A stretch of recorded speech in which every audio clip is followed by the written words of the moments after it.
Chères auditrices, chers auditeurs de Radio des Sans-Voix, bonjour. Notre émission hebdomadaire Collectif pour la Vérité vous donne rendez-vous cette semaine pour vous parler de la formation organisée par le Collectif des familles de disparus en Algérie, CFDA, le 22 et le 23 septembre 2016. Le but était de former une équipe de jeunes sur le recueil d'entretiens post- et ante-mortem sur le déroulement des enquêtes à mener sur la disparition d'une personne afin de connaître tous les éléments qui nous mèneront à l'endroit où il a été enseveli, si cette dernière est décédée bien sûr. Cette formation était la 3e du cycle. Après une introduction à l'anthropologie médico-légale, la formatrice a expliqué le déroulement d'une enquête préliminaire et le processus à suivre pour recueillir des informations, plus spécifiquement dans une hypothèse de disparition forcée où les détails physiques sont très importants en plus des circonstances de la disparition, afin de démontrer aux participants qu'il est très difficile de se remémorer avec exactitude les caractéristiques physiques d'une personne, encore plus quand la personne est disparue depuis plus de 10 ans. La formatrice a demandé aux participants de travailler en groupe et de mener des enquêtes auprès des familles de disparus présentes dans la formation. Ensuite, les participants ont travaillé sur le formulaire qui leur servira d'outil pour mener l'enquête.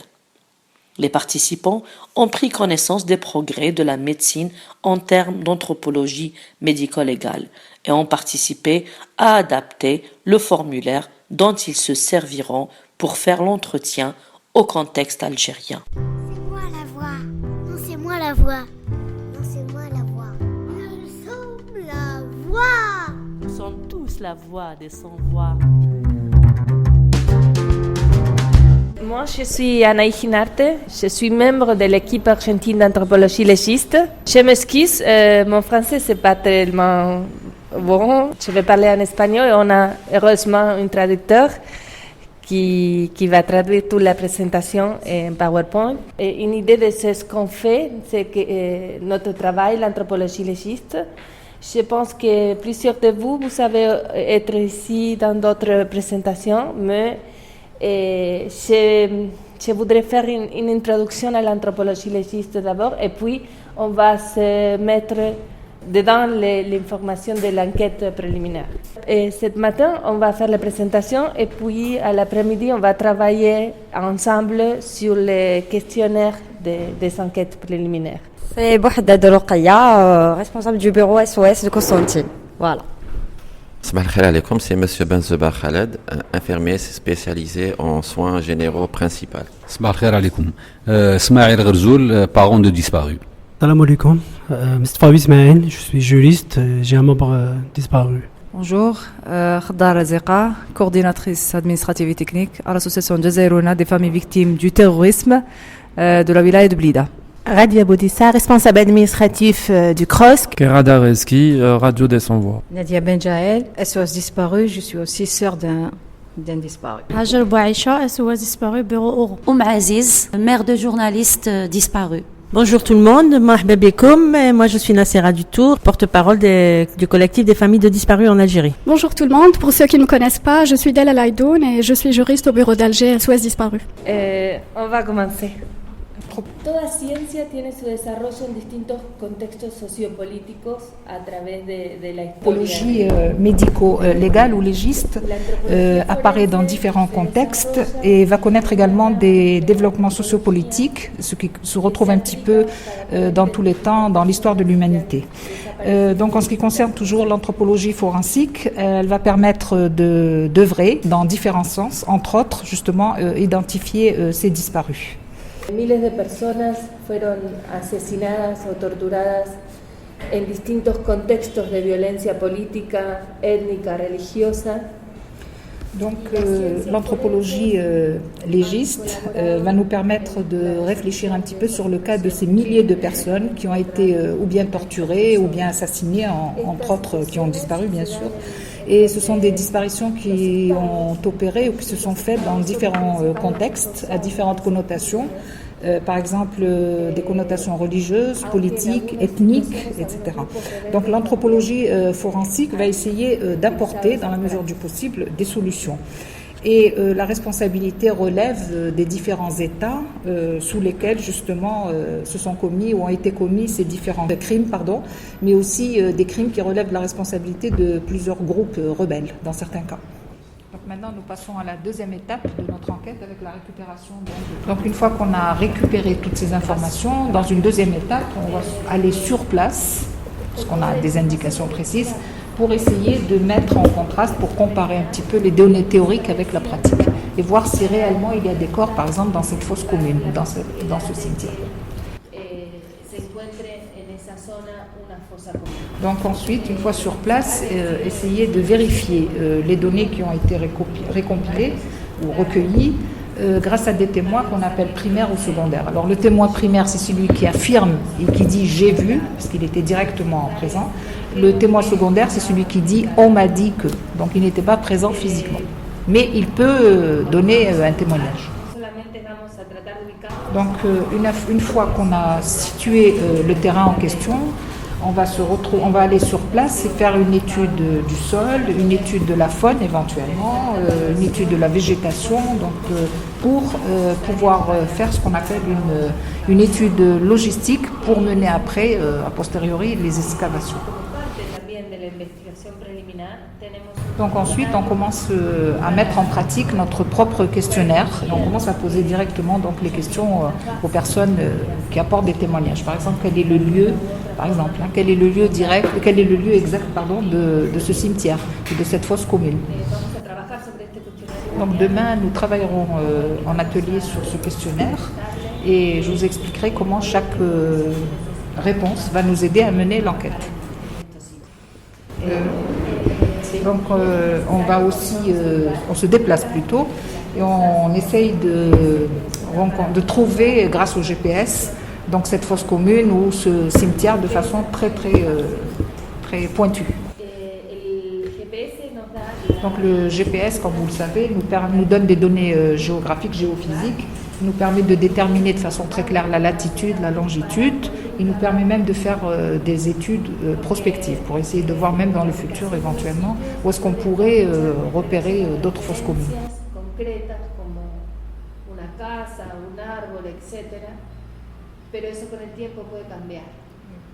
Alors effectivement, dans les témoignages, souvent le lieu peut être indiqué selon des indications du type il y avait une maison à côté, il y avait un arbre, mais avec le temps ça peut disparaître. Donc c'est pas toujours très fiable. Pero con el GPS la ubicación concreta no va a cambiar más de 5 o 6 metros alrededor del lugar. Alors qu'en ayant recours au GPS, généralement, retrouver le lieu n'est pas très compliqué. Même si à quelques 5 mètres, disons au maximum, on peut se tromper, on peut hésiter, mais pas plus.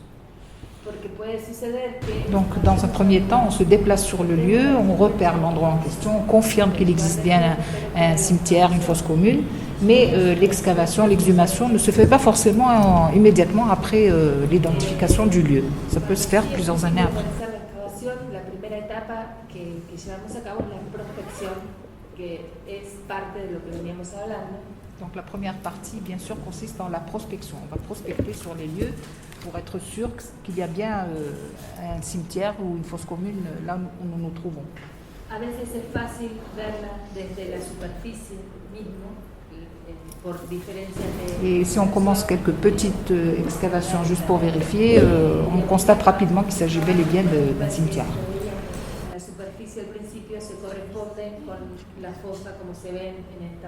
Donc là, vous le voyez, parfois en ayant recours à des photos aériennes ou des photos satellites, on peut voir comment était l'endroit antérieurement et comment il est devenu. Et c'est une autre façon aussi d'identifier le lieu du cimetière ou de la fosse commune. Voilà, là c'est le cas de la Bosnie. Donc quand on a une date plus ou moins exacte de l'enterrement, on peut facilement, grâce aux photos satellites, voir comment était antérieurement le terrain et comment il était après, et voir tout de suite la différence et identifier. Bon, là, vous avez le cas, bien sûr, où on a recours à un détecteur de métaux, surtout lorsque la personne n'est pas enterrée très très profondément. On peut tout de suite savoir s'il y a ou il n'y a pas un lieu pour enterrer. Donc là, c'est le cas du GPR qui va envoyer des ondes électromagnétiques vers le sol et détecter aussi s'il y a des corps ou il n'y en a pas. Donc les ondes électromagnétiques rentrent à l'intérieur du sol et cet appareil va nous indiquer où est-ce qu'il y a altération ou pas altération du sol. Par exemple, là, on sait qu'il y a un enterrement. Donc là, nous avons différents types de sites, des corps qui ont été torturés, qui ont été laissés abandonnés sur la surface, qui n'ont pas été enterrés. Comme par exemple dans le cas actuellement du Rwanda, avec le génocide de 1994. Donc ces corps qui ont été abandonnés à la surface, qui n'ont pas été enterrés comme il se doit, vont se décomposer. Toute la chair va être soit mangée par les animaux, soit pétrifiée, et après il ne restera que des os, évidemment.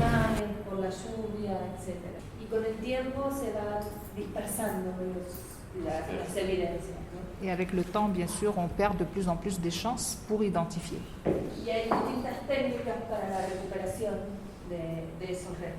Évidemment, nous avons aussi en parallèle différentes techniques de récupération même de ces restes de corps humains, pour pouvoir, ou essayer du moins de les identifier.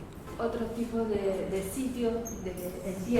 là, vous avez les différentes possibilités, malheureusement, où on peut trouver aussi ces personnes dans des champs de maïs, dans des cimetières, jetés dans des puits, et surtout les puits, on trouve ça surtout au Guatemala actuellement.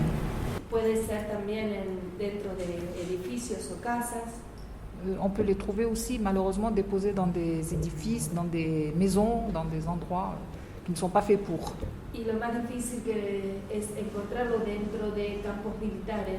Et le plus difficile aussi à trouver, mais ça existe, ils sont déposés aussi dans des camps militaires carrément.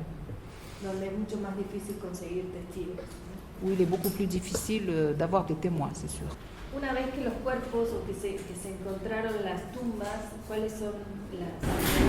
Donc une fois qu'on a trouvé tout ça, qu'on a repéré tout ça, quelles sont les mesures de protection qu'on peut adopter pour essayer de protéger ces restes, ou essayer de protéger ce qu'on a pu sauvegarder. Donc on peut se trouver face à différentes situations. D'abord, on va rechercher les sépultures pour quoi faire. D'abord, ça peut être dans le cadre des excavations pour notre propre enquête. Ça peut être aussi pour essayer de les documenter, les classer pour éventuellement, a posteriori aussi, d'autres exhumations. Essayer de les enterrer ailleurs ou essayer de... Donc les mesures qu'on va prendre seront différentes selon le cas qui nous intéresse. Alors on peut trouver ces endroits des fois tout à fait par hasard. C'est le cas et ça arrive lorsqu'une personne fait des fondations pour essayer de construire, par exemple.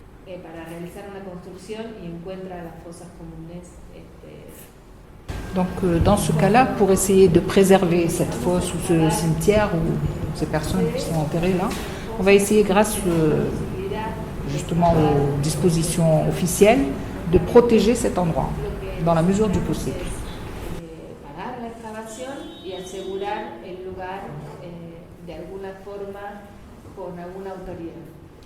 Alors dans ce cas-là, nous, en tant qu'anthropologues forensiques, ce qu'on va faire, c'est d'abord déclarer qu'il y a un cimetière ou une fosse de personnes enterrées, demander la protection de ce lieu, ensuite prendre une espèce de grande couverture avec un gros plastique ou d'autres moyens qui existent pour essayer de couvrir donc ces personnes enterrées et attendre à ce qu'un archéologue vienne constater, mesurer et déclarer quelles sont les limites de cet endroit.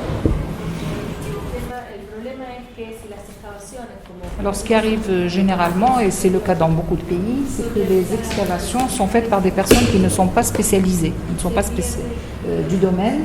Donc une fois que c'est mal fait, on perd toutes les données génétiques, toutes les informations nécessaires. Donc si on le fait également sans prendre de photos, l'information est perdue.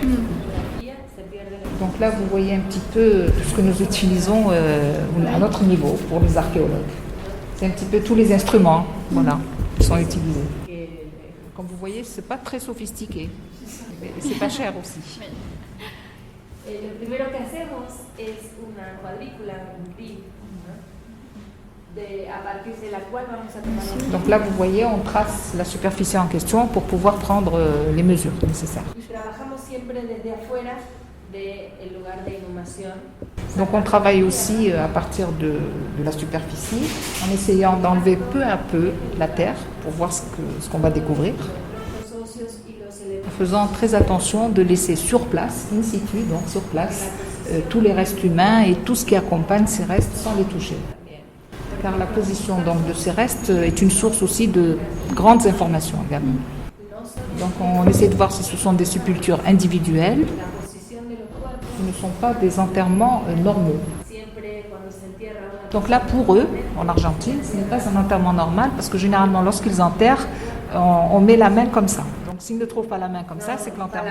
le bras, le bras. Non, c'est les dos qui appuient, les dos, l'espalda qui appuie dans les... Si c'est pas comme ça... D'espalda con las manos sobre el cuerpo. Voilà, donc il est en Argentine, la position lorsqu'ils enterrent, il est de dos avec les mains comme ça. S'ils ne trouvent pas ça, ce n'est pas un enterrement normal pour eux. Et ils sont enterrés bien sûr dans le cercueil. Voilà, dans le cercueil. On ne les trouve pas comme ça chez eux. C'est clair. Donc ils considèrent lorsqu'ils trouvent ces restes que ce sont des personnes qui ont été jetées, qui ont été enterrées n'importe comment, pas selon leur rite. Donc là, pareil, en ce qui concerne les fosses communes, on procède de la même manière. Donc on y va tout doucement.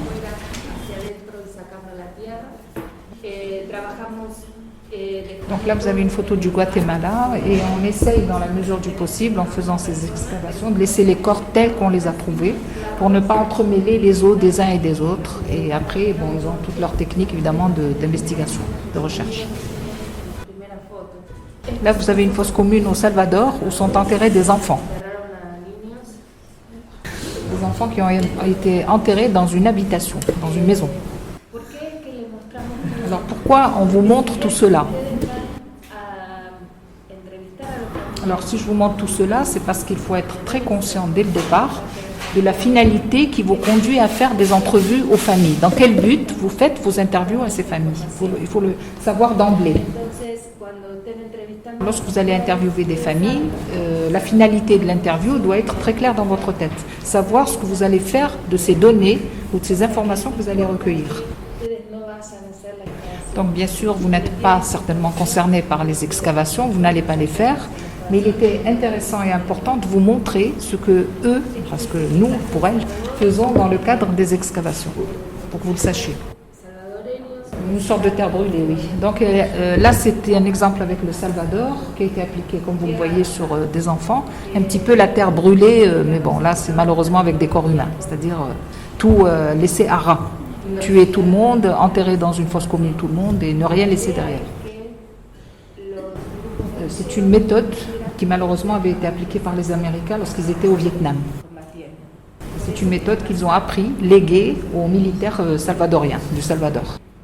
Et le problème au Salvador, c'est que les guerrilleros, donc ces soldats, après n'avaient pas de quoi s'approvisionner pour continuer encore à appliquer cette méthode. Voilà, donc lorsqu'ils ne trouvaient pas sur un lieu des provisions pour s'approvisionner, pour survivre, donc ils pratiquaient ou ils mettaient en pratique cette politique. Ils mettaient tout à ras et puis ils s'en allaient. Donc lorsque, au Salvador et dans d'autres pays, les guerrilleros arrivaient, généralement ils faisaient fuir les hommes sur les hauteurs et ils ne trouvaient généralement que les femmes et les enfants et les vieux. Mais malheureusement, ces guerrilleros qui avaient compris ce qui se passait, donc en 1981, ils vont rentrer dans les villages et ils vont assassiner également les vieux, les enfants, et c'est ce que vous avez vu. Donc la version officielle, pour ne pas dire ce qui s'est réellement passé, c'est qu'il y avait eu un combat entre ceux qui étaient sur place, donc les locaux, et les guerrilleros. Mais la version réelle, c'est que c'était les militaires, donc tous ces soldats qui avaient mené malheureusement ce type de politique, cette méthode sur ceux qui habitaient dans les villages. Alors lorsque nous avons été au Salvador et nous avions commencé les excavations, nous savions déjà d'emblée qu'il était impossible d'identifier qui que ce soit, puisque les personnes vivantes servant de témoins étaient mortes aussi. Mais il fallait quand même néanmoins démontrer qu'il s'agissait d'un massacre et non pas d'un combat comme on le disait officiellement.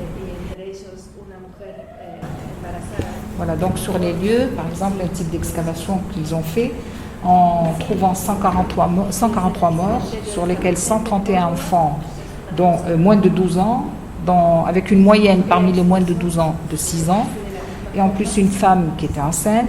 Donc il n'y a pas lieu. C'est clair, ce n'est pas un combat, c'est un massacre, c'est clair. Donc là, vous avez le cimetière de San Vicente, dans une ville d'Argentine, à Cordoba. Donc là, c'est en général. Donc lorsqu'une exhumation est mal faite, on ne peut plus la refaire. Donc c'est pour ça qu'il faut antérieurement prendre des mesures tridimensionnelles, voilà, pour bien repérer le lieu de la fosse.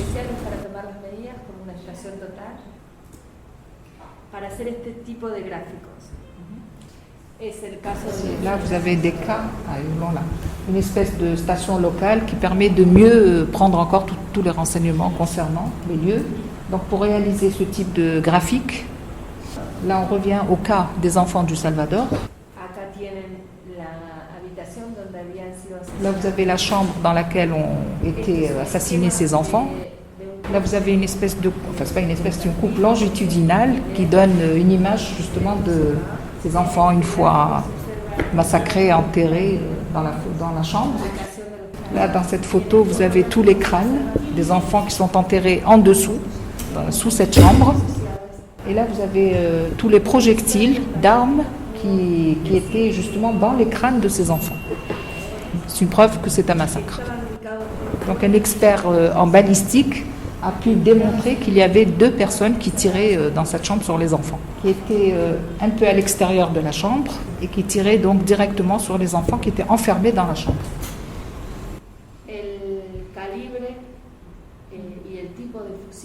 Donc aussi bien le calibre que le type d'arme qui avait été utilisé provenait des États-Unis et on savait parfaitement que seuls les militaires le détenaient, ce modèle-là.